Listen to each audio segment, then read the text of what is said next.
Hello everyone, my name is Heera Singh Lodhi and I am BTech third year computer science student at IVC Sagar. इस video में हम लोग देखेंगे कि हेलो वर्ल्ड को किस प्रकार से लिखना है सी प्रोग्रामिंग में। सबसे पहले हम लोग देख लेते हैं कि सी प्रोग्रामिंग हेलो वर्ल्ड को कुछ इस प्रकार से लिखते हैं। यहाँ पर जो हैज़ इंक्लूड लिखा गया है इसको बोलते हैं हम लोग प्री प्रोसेसर डायरेक्टिव। ये प्री प्रोसेसर डायरेक्टिव कहलाता है कंपाइलेशन प्रोसेस से होने वाली पहली प्रोसेस। कंपाइलेशन के पहले होने वाली प्रोसेस को प्री प्रोसेसर डायरेक्टिव बोलते हैं। यहाँ पर फाइल्स को इंक्लूड किया जाता है। ये एक लाइब्रेरी फाइल्स है या फिर स्टैंडर्ड इनपुट आउटपुट फाइल्स है। इस stdio का मतलब ही होता है standard input output. Standard input output, standard input means जो हमने डिवाइस अपने कंप्यूटर में कनेक्ट किए हुए हैं जैसे कि माउस एंड कीबोर्ड, उससे इनपुट लेना और आउटपुट दर्शाना। आउटपुट कहाँ पर दर्शाना? कंसोल विंडो पर आउटपुट दर्शाना। तो इसके लिए ये फाइल हेडर फाइल यूज होती है। अब यहाँ पर जो डबल स्लैश फर्स्ट प्रोग्राम लिखा गया है ये एक कमेंट लाइन है जो हमें समझने के लिए हम लोग इंक्लूड करते हैं। यहाँ पर यदि आप इसको इंक्लूड नहीं भी करें तो भी ये प्रोग्राम रन करेगा। यह कमेंट लाइन है और ये कंपाइलर द्वारा फुली इग्नोर कर दी जाती है क्योंकि ये कंपाइलर की नहीं हमारे लिए होती है, हमें प्रोग्राम एक्सप्लेन करने के लिए होती है। इसलिए हम इसका यूज करते हैं। इसका कंपाइलर से कोई लेना देना नहीं है। अब यहाँ पर जो इंट मैन है, यहाँ पर ये एक मैन फंक्शन का रिटर्न टाइप है। यहाँ पर जो मेन फंक्शन है ये हर एक प्रोग्राम में इंक्लूड होता है। आपका कोई भी प्रोग्राम हो उसमें मैन फंक्शन कंपलसरी होता है। यदि मैन फंक्शन नहीं है तो हमारा प्रोग्राम एरर शो करेगा और वो कंपाइल ही नहीं होगा। उसमें कौन सी कंपाइल टाइम एरर आएगी। हर एक प्रोग्राम में मैन फंक्शन को इंक्लूड करना जरूरी होता है और यहाँ पर जो मैन फंक्शन का रिटर्न टाइप है वो इस रिटर्न से मैच होता है। यहाँ पर हमने जो रिटर्न टाइप इंटीजर दिया है तो हमें एक इंटीजर रिटर्न करना होता है। अब यहाँ पर जैसे ही हमारा प्रोग्राम सक्सेसफुल कंपाइल हो जाता है, एग्जीक्यूट हो जाता है, तो यहाँ पर हमें एक आउटपुट विंडो पर एक 0 प्रिंट करके देता है। हमारा प्रोग्राम सक्सेसफुल रन हो गया है। आउटपुट हेलो वर्ल्ड के साथ ही हमारे पास आता है 0। यदि उसमें कोई एरर आती है तो यहाँ पर 1 आएगा या फिर कोई भी एरर कोड आ सकता है। अब यहाँ पर ये लाइन है जो ये क्या है, एक प्रिंटफ फंक्शन है जो आउटपुट दर्शाने के लिए यूज होता है। किस पर? कंसोल विंडो पर। यहाँ पर इस प्रोग्राम में दो फंक्शन है, एक तो मैन फंक्शन और दूसरा प्रिंटफ फंक्शन। यहाँ पर जो डबल कोट्स हैं इसके अंदर हम जो कुछ भी लिखते हैं वो कंसोल विंडो पर प्रिंट हो जाता है। जैसे यहाँ पर लिखा गया है हेलो वर्ल्ड, तो यहाँ पर कुछ इस प्रकार से आउटपुट होगा हेलो वर्ल्ड। कुछ इस प्रकार से कंसोल पर आउटपुट आ जाएगा जो भी आपने यहाँ पर लिखा है। यदि आपने और कुछ लिखा है तो यहाँ पर जो भी कुछ लिखा है वो आ जाएगा।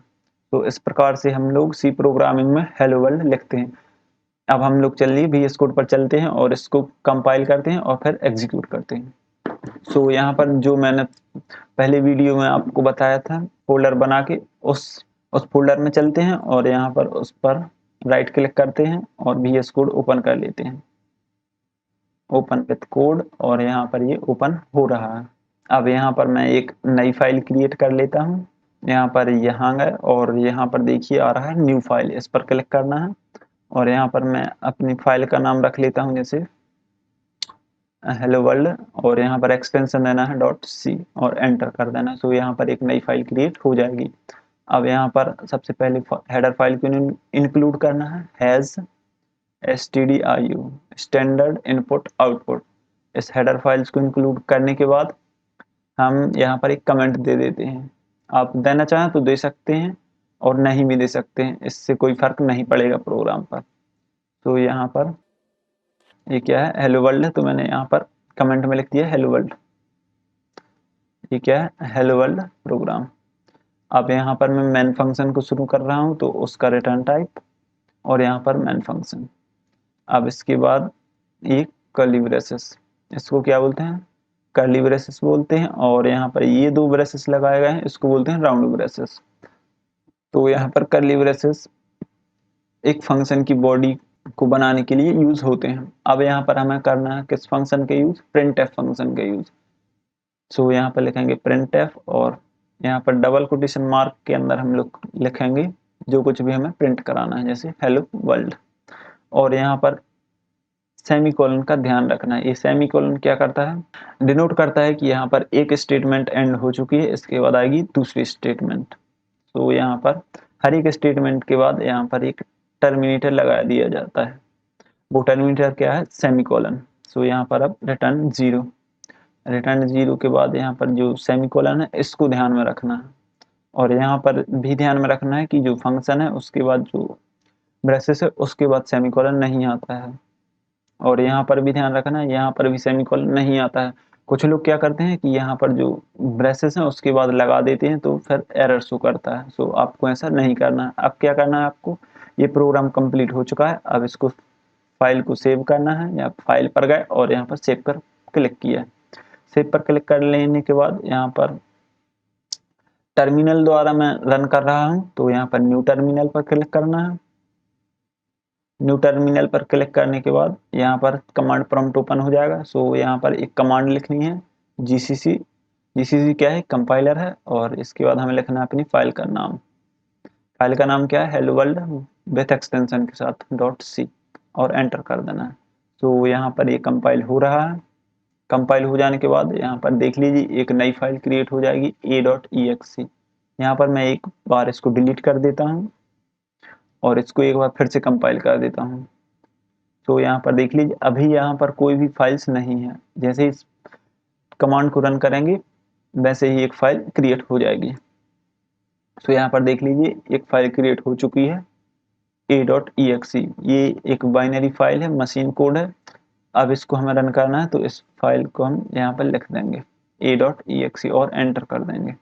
तो यहाँ पर देख लीजिए इसका आउटपुट कुछ ये आ जाएगा, हेलो वर्ल्ड। सो यहाँ पर देख लीजिए अभी हेलो वर्ल्ड आ रहा है, वो नहीं आ रहा है 0।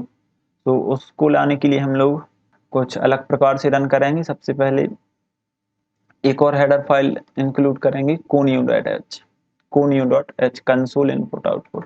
सो यहाँ पर इसमें एक फंक्शन होता है getch नाम से। यहाँ पर मैं इसको कॉल करूंगा। ये क्या करता है, हमारी कंसोल विंडो को होल्ड करता है जब भी हम कंपाइल करने के बाद उसको एग्जीक्यूट करते हैं। तो यहाँ पर मैं इसको करता हूँ कंपाइल। ये कमांड मैंने लिखी तो ये हो गया कंपाइल। अब इसको एग्जीक्यूट करने के लिए यहाँ पर फाइल मैनेजर में जाएंगे और यहाँ पर एक फाइल क्रिएट हो चुकी है a.exe नाम की। इस पर डबल क्लिक करेंगे तो हमारा देख लीजिए प्रोग्राम रन हो जाएगा। इस पर आ रहा है हेलो वर्ल्ड और इसको एंटर करेंगे। सो यहाँ पर ये बैक हो जाएगा वापस। अब यहाँ पर देख लीजिए ये getch, यदि हम इसको कमेंट कर दें या फिर इसको हम हटा दें और इसको यदि हम कंपाइल करें और फाइल मैनेजर में जाके अब इसको हम रन करें तो यहाँ पर देख लीजिए ये एक विंडो आएगी और वापस से चली जाएगी। देख लीजिए थोड़े ही समय के लिए आती है और आपको पता भी नहीं चलता कि प्रोग्राम रन हो गया है। सो इस कंसोल विंडो को होल्ड करने के लिए हम लोग यूज करते हैं इस हेडर फाइल में जो conio.h है, इसमें एक फंक्शन डिफाइन है getch नाम का, हम उसका यूज करते हैं इस कंसोल विंडो को होल्ड करने के लिए। सो यहाँ पर getch लिखा और इसको देन कंपाइल कर दिया। सो अब देख लीजिए अब मैं इसको रन करूंगा तो यहाँ पर ये कंसोल विंडो होल्ड हो जाएगी। तो इस प्रकार से सी प्रोग्रामिंग में हेलो वर्ल्ड को लिखते हैं।